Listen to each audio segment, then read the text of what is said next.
Once again, very good morning, dear students. Today we are going to discuss regarding another topic और जैसा कि CBSE का जो हमारा सिलेबस है उसके अकॉर्डिंग ही हम लोग स्टार्ट कर रहे हैं। तो जो बच्चे 10th क्लास से प्रमोट होकर के क्लास 11th में आए हैं और जिन्होंने इकोनॉमिक्स ऑप्ट किया है तो उनके लिए आई थिंक कि ये वीडियो काफ़ी फ्रूटफुल होने वाला है। तो वीडियो को आप लास्ट तक देखें और समझें कि व्हाट इज़ इकोनॉमिक्स, क्या है ये, हिस्ट्री ऑफ इकोनॉमिक्स क्या है, इसका बैकग्राउंड जो है वो क्या रहा है। तो इसको हम कवर करेंगे इस वीडियो में। तो चलिए स्टार्ट करते हैं बिना समय गवाए। ये आपका यहाँ पर डेट हो गया, आज का जो डेट है वो डाल दिया है मैंने, और ये आपका जो सब्जेक्ट है ये इकोनॉमिक्स। टॉपिक जो हम लेने वाले हैं अभी, यानी जिस टॉपिक के ऊपर हम यहाँ डिस्कस करेंगे, तो मैं आपको बता देता हूँ जो टॉपिक है हमारा वो है इकोनॉमिक्स एन इंट्रोडक्शन।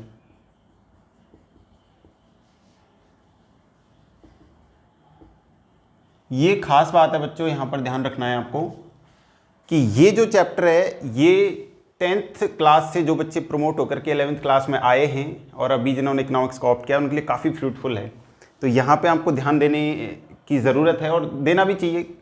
क्यों आपने इकोनॉमिक्स ऑप्ट किया है, इकोनॉमिक्स का बैकग्राउंड क्या है। सीधा हम एनसीईआरटी का चैप्टर नंबर 1 पढ़ें उससे पहले इकोनॉमिक्स का बैकग्राउंड जानना बहुत ज़रूरी है। तो चलिए पॉइंट टू पॉइंट हम यहाँ पर देखते हैं इकोनॉमिक्स के बैकग्राउंड के बारे में।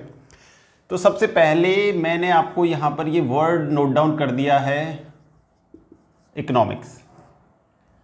यहीं से स्टार्ट करते हैं हमारे चैप्टर को, इस टॉपिक को।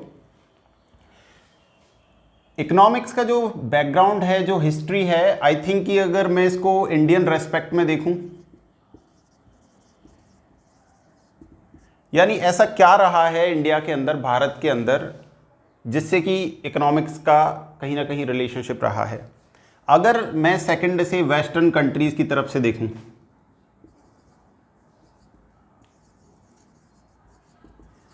वेस्टर्न कंट्रीज के रेस्पेक्ट में देखूं,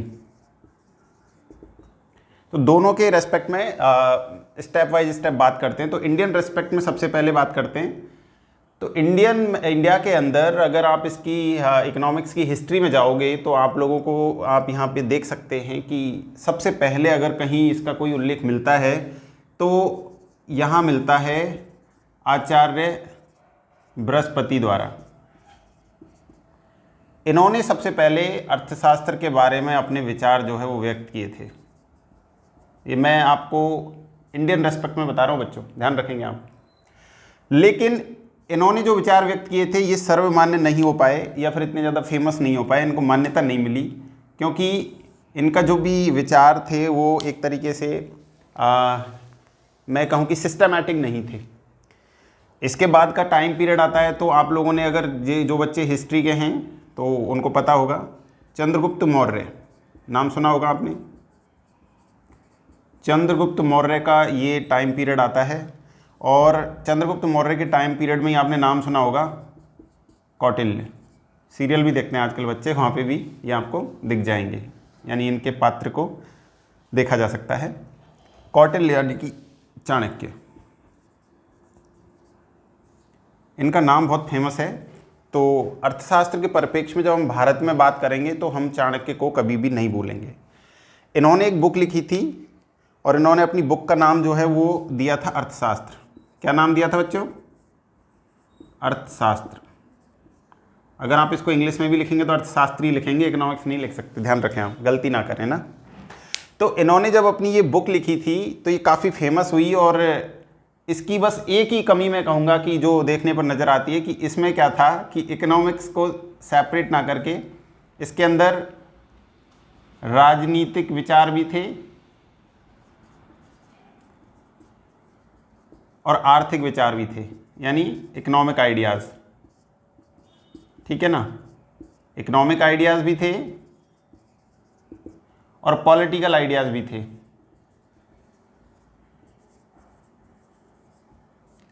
ये तो चलो इनकी कौटिल्य चाणक्य के बारे में बात हो गई। तो इंडिया में चलो इन्होंने बात कर ली इसके बारे में, ये इन्होंने सारी चीज़ें कही। अब इन्होंने कौटिल्य ने इसी टाइम पर अर्थशास्त्र के बारे में कुछ चीज़ें जो है वो बताई थी, तो उनको और नोट डाउन कर लेते हैं। इनका मानना था, कौटिल्य का, कि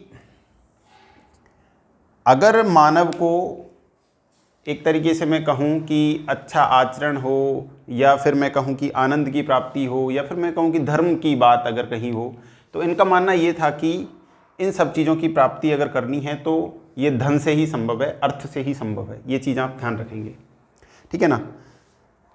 तो इन्होंने जब इसको अर्थ को बहुत ज़्यादा प्रधानता दी, यानी धन को बहुत ज़्यादा प्रधानता दी, इनका मानना था कि आप इसी से आनंद की प्राप्ति कर पाएंगे, ठीक है ना। इनका मानना था कौटिल्य का। चलिए भाई, ये भी ठीक है। इंडियन रेस्पेक्ट में अब जो चीज़ बच जाती है वो है यहाँ पर शुक्र। इनका नाम भी आपने कहीं ना कहीं सुना होगा। शुक्र का मानना था कि ये जो इकोनॉमिक्स है, ये जो अर्थशास्त्र है, ये बहुत ज़रूरी है। भाई किसके लिए ज़रूरी है? भाई शुक्र के अगर हम अकॉर्डिंग अगर हम बात कर रहे हैं, तो अगर मनुष्य को पवित्रता प्राप्त करनी है, या संतोष प्राप्त करना है, या फिर मान लीजिए मुक्ति प्राप्त करनी है, तो ये अर्थ से ही संभव है। इनका भी यही मानना था, यानी कि ये धन से ही मिलेगा। किस किस चीज़ से मिलेगा? यानी कि मान लीजिए पवित्रता की बात हो, ठीक है ना, या फिर मान लीजिए संतोष की बात हो, या फिर संतोष के अलावा जैसे मान लो यहाँ पर लास्ट जो मैं आपको बता रहा हूँ, मुक्ति की बात की गई है। ये बहुत अलग ट्रेडिशन है बच्चों, है ना, वेस्टर्न कंट्री से बहुत अलग है यहाँ पर, लेकिन इनको जानना भी जरूरी है। तो इन्होंने कहा कि भाई इन तीनों चीज़ों के लिए वेल्थ, धन की ज़रूरत है। धन होगा, यानी कि वेल्थ अगर होगा तो इनकी प्राप्ति की जा सकती है। तो ये हो गए यहाँ पर शुक्र के विचार। अब कोई और भी है क्या जो रह रहा है इंडियन रेस्पेक्ट में? अगर इकोनॉमिक्स को देखें तो अरस्तु को ना भूलें आप। इन्होंने भी अपनी बुक लिखी थी इकोनॉमिका। तो जो इनकी बुक थी इकोनॉमिका, इसमें इन्होंने, अरस्तु ने बताया था कि भाई हाउस मैनेजमेंट,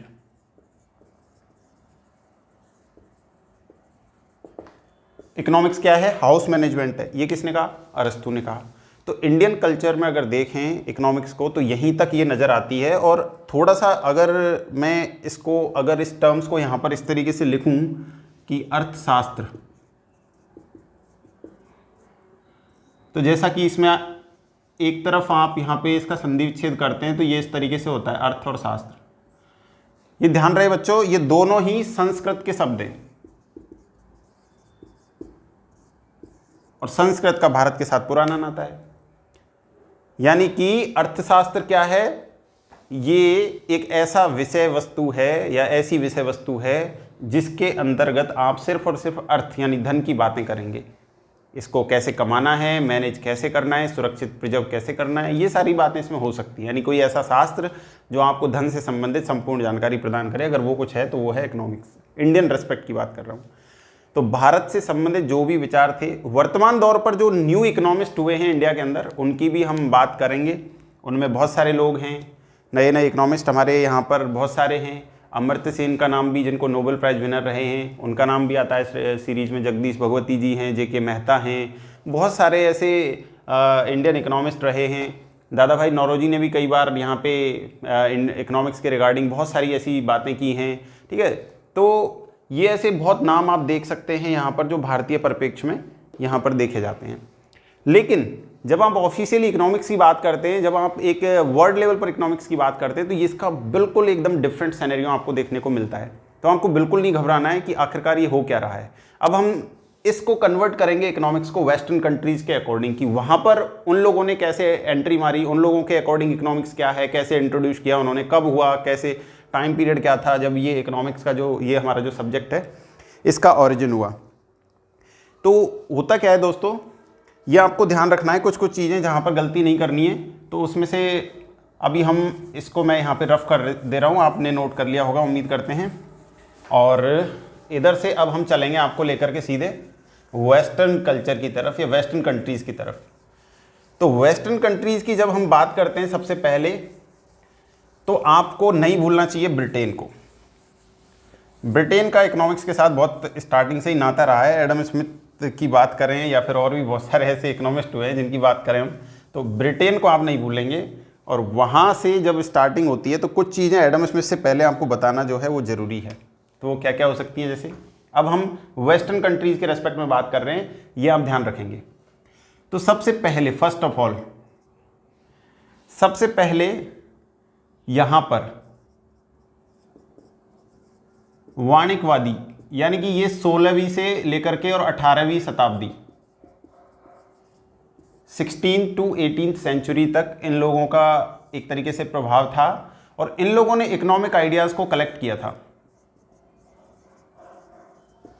इकोनॉमिक आइडियाज़ का कलेक्शन किया था और इनका जो मानना था वो ये था कि एक्सपोर्ट करना चाहिए, एक्सपोर्ट मस्ट कंपलसरी, यानी कि निर्यात पर जोर दिया इन्होंने।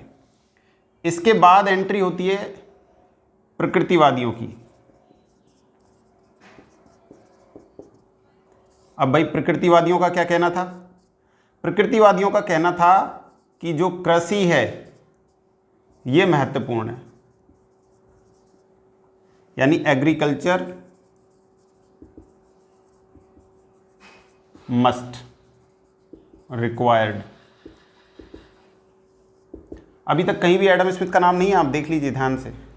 नंबर 3 पर जब इनकी बात करते हैं प्रकृतिवादियों के बाद में, ये भी टाइम पीरियड लगभग वही 18th सेंचुरी का था।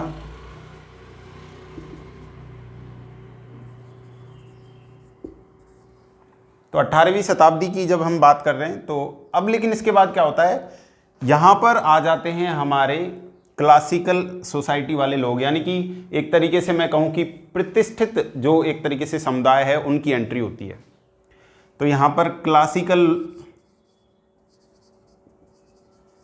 इकोनॉमिस्ट की एंट्री होती है।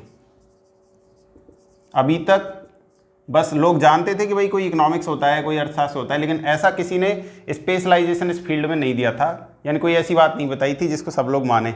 तो जब क्लासिकल इकोनॉमिक्स की एंट्री होती है तो यहाँ पर 1776, इस टाइम पीरियड को आप बिल्कुल ना भूलें, ये था, this was the time period जब एडम स्मिथ जो है इनकी बुक फेमस हुई थी या पब्लिश की गई। तो यहाँ पर मैंने लिख दिया आपके लिए एडम स्मिथ 1776 में ही। क्यों? क्योंकि बुक पब्लिश हुई। कौन सी बुक थी? तो ये बुक थी वेल्थ ऑफ नेशंस।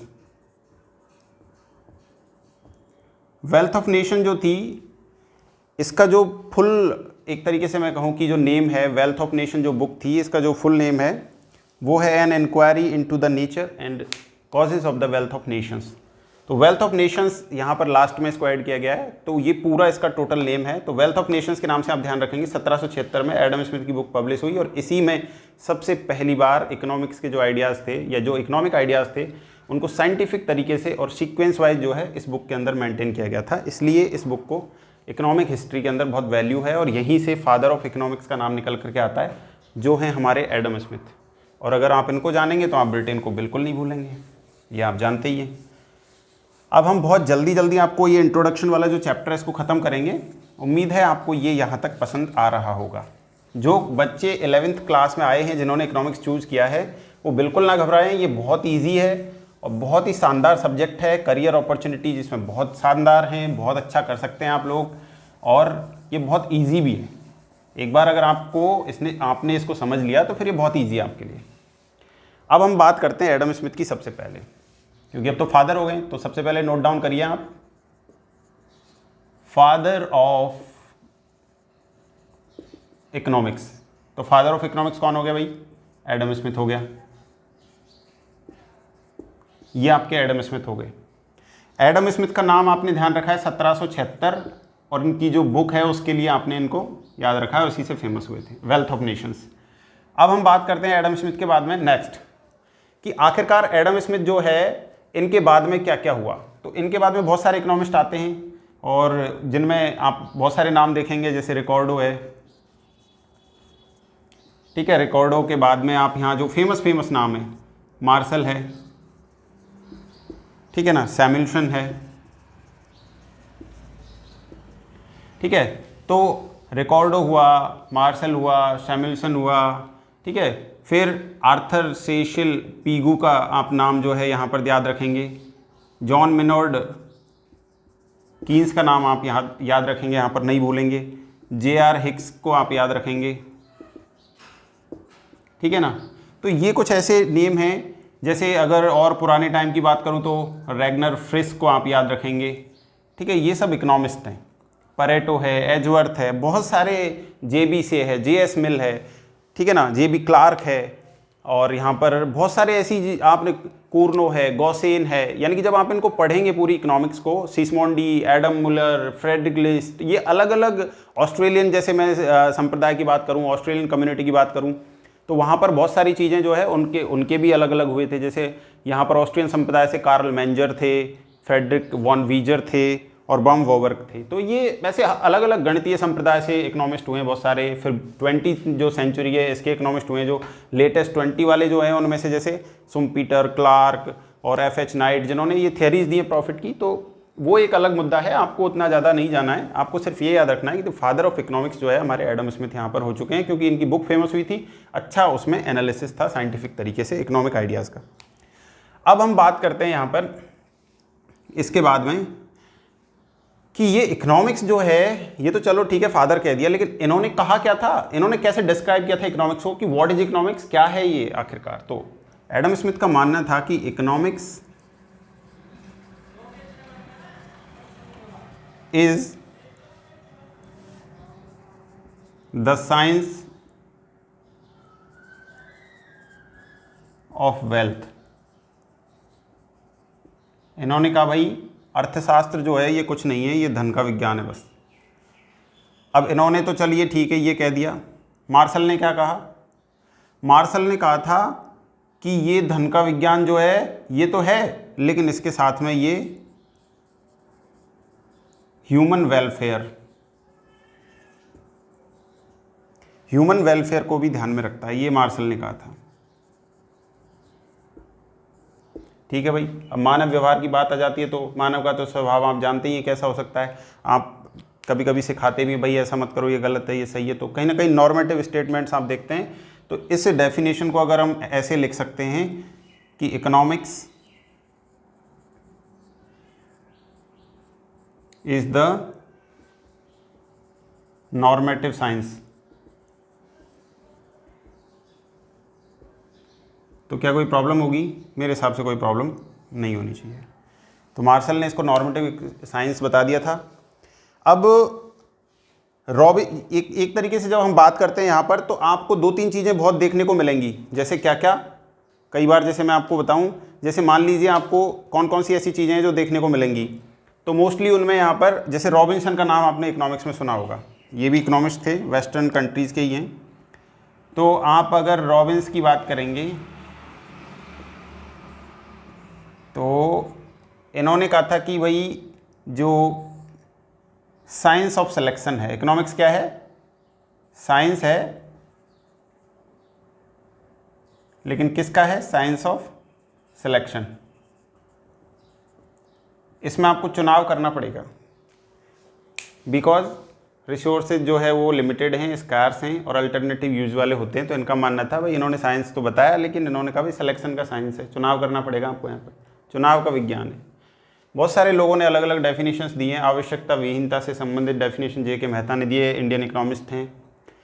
तो यहाँ पर जब ये सारा डिस्क्रिप्शंस निकल के आता है, तो ओवरऑल अगर मैं आपको कहूँ कि आप अगर इकोनॉमिक्स को पढ़ना चाहते हैं, आप अपनी डेफिनेशन मान लीजिए, इसको कैसे डिस्क्राइब करेंगे आप अपने शब्दों में, तो मेरा ये मानना है कि जैसे अरस्तु ने जो बात बताई थी इकोनॉमिका में कि मैनेजमेंट ऑफ ए फैमिली, वो भी ठीक है भाई, आपके परिवार का आप प्रबंध कर रहे हैं, सेम वैसे ही जैसे कंट्री अपनी पूरे देश के लोगों के लिए प्रबंध करता है, वैसे ही है सेम। तो इसमें आखिरकार बात आती है मैनेजमेंट की। जैसे आप मैनेजमेंट ऑफ ए फैमिली करते हैं, मैनेजमेंट ऑफ ए कंट्री कर लीजिए, तो वो भी तो इकोनॉमिक्स हुआ। तो उसमें गलती कहाँ है? गलती कहीं भी नहीं है। तो अब हम बात करते हैं इसके बाद, इसमें चैप्टर को आगे बढ़ाते हैं इंट्रोडक्शन में ही। तो सबसे पहले यहाँ तक तो बेसिक सी बात है कि इकोनॉमिक्स के बारे में ये बातें की हमने।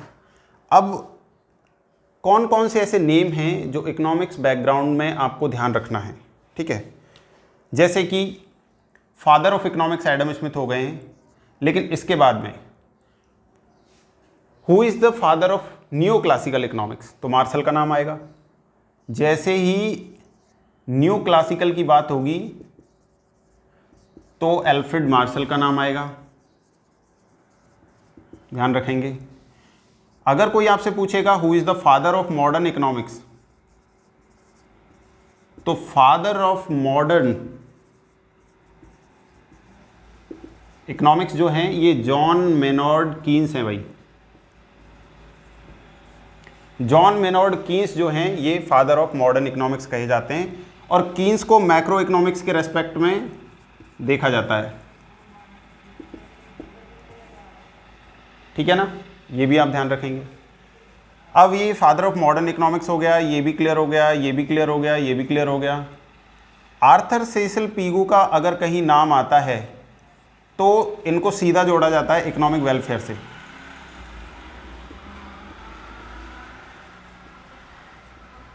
आर्थिक कल्याण की अगर कहीं भी इकोनॉमिक्स में आपको बात मिलेगी तो आपको पीगू का नाम जरूर मिलेगा, ये आप ध्यान रखें। ये बेसिक इंट्रोडक्शन की बात कर रहे हैं, यानी किन किन चीज़ों को आप ना भूलें।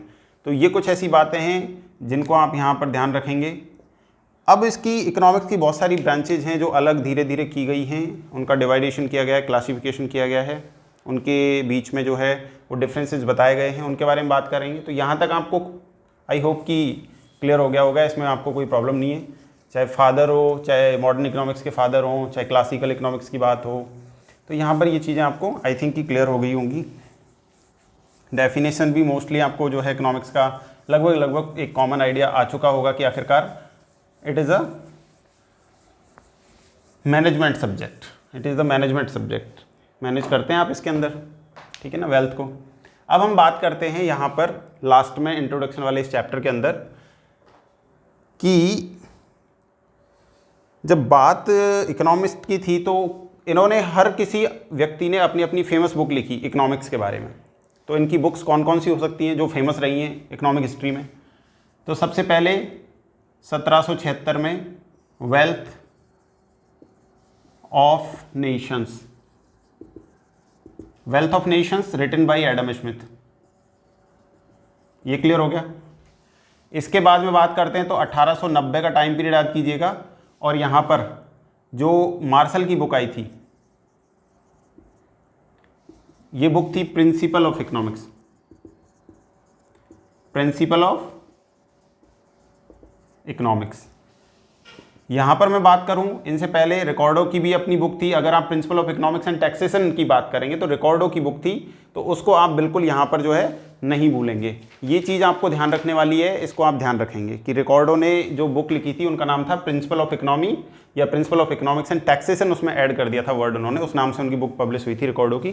तो ये चीज़ भी आप यहाँ पर ध्यान रखेंगे, तो इसमें भी आपको कहीं पर भी कोई समस्या नहीं होनी चाहिए। अब काफ़ी किताबें ऐसी रही थी जो काफ़ी फेमस हुई इंडियन रेस्पेक्ट्स में, जैसे मैं बात करूं, जैसे यहाँ पर दादा भाई नौरोजी थे, तो उन्होंने क्या poverty and un-British rule in India, ये जो बुक थी ये दादा भाई नौरोजी की बुक थी। ये 1860 और 768 के आसपास लिखी गई थी मतलब बुक। तो ये थी आपकी poverty and un-British rule in India, इसको भी ध्यान रखेंगे। इसके बाद जो बुक आई थी आपकी एम विश्वेश्वरैया ने एक बुक लिखी थी प्लान्ड इकोनॉमी ऑफ इंडिया, ये काफ़ी ज़बरदस्त थी। तो प्लान्ड इकोनॉमी इन इंडिया ये एम विश्वेश्वरैया की बुक थी, 1901 में इन्होंने इसको लिखा था, प्लान्ड इकोनॉमी इन इंडिया। किसने लिखा भाई? एम विश्वेश्वरैया ने लिखा, ध्यान रखना है। आगे बात करते हैं तो एक और बुक ऐसी है जिसको आप कभी नहीं भूलना चाहेंगे, इसमें इसको याद रखिएगा, कंपटीशन एग्जाम बहुत आती है, दास कैपिटल। दास कैपिटल जैसा कि नेम से ही आपको याद आया, कार्ल मार्क्स की बुक है भाई। कार्ल मार्क्स जो थे ये मोस्टली सोशलिस्ट व्यक्ति, अगर मैं इनको ज़्यादा कहूँ तो ज़्यादा सही होगा, समाजवादी थे और समाजवाद पर बहुत ज़्यादा जोर इन्होंने दिया था उस ज़माने में, आंदोलनों में भी हिस्सा लिया था, तो समाजवादी थे, ये ध्यान रखेंगे। अब कई बच्चे ऐसे पूछेंगे सर समाजवादी क्या होता है? तो जो इकोनॉमी होती है बेटा अलग अलग कंट्रीज़ की वो अलग अलग होती हैं, जैसे सेंट्रली प्लान्ड इकोनॉमी हुआ जिसको मार्केट इकोनॉमी बोलते हैं, एक ये वाली सोशलिस्ट इकोनॉमी होती है जिसको समाजवादी अर्थव्यवस्था बोला जाता है, एक मिक्स्ड इकोनॉमी होती है जिसको आप इंडियन इकोनॉमी के रेस्पेक्ट में देख सकते हैं। मिश्रित अर्थव्यवस्था होती है जहाँ पर आपको सोशलिस्टिक पैटर्न भी देखने को मिलेगा और कैपिटलिस्टिक जो आपका कैपिटलिस्ट पैटर्न है वो भी आपको देखने को मिलेगा मिक्स्ड इकोनॉमी के अंदर। तो Indian economy is a mixed economy at this time. तो ये आपको चीज़ें क्लियर हो गई। कार्ल मार्क्स की बुक भी आपने देख ली, यहाँ भी देख ली। Value and capital J.R. Hicks ने लिखी थी, काफ़ी फेमस बुक है, तो इसको आप बिल्कुल ना भूलें। थोड़ा ग्रीन पेन से लिख लेता हूँ, क्या है कि कलर चेंज करते रहना, जीवन में रंग बदलते रहने चाहिए बच्चों। तो ये वैल्यू एंड कैपिटल, इनके राइटर थे J.R. हिक्स। और मॉडर्न इकोनॉमिक्स के फादर की जो बुक है उसको हम कैसे भूल सकते हैं भाई, J.M. कीन्स वाली जो बुक है। J.M. कीन्स ने जब बुक लिखी थी तो the general theory of employment, interest and money,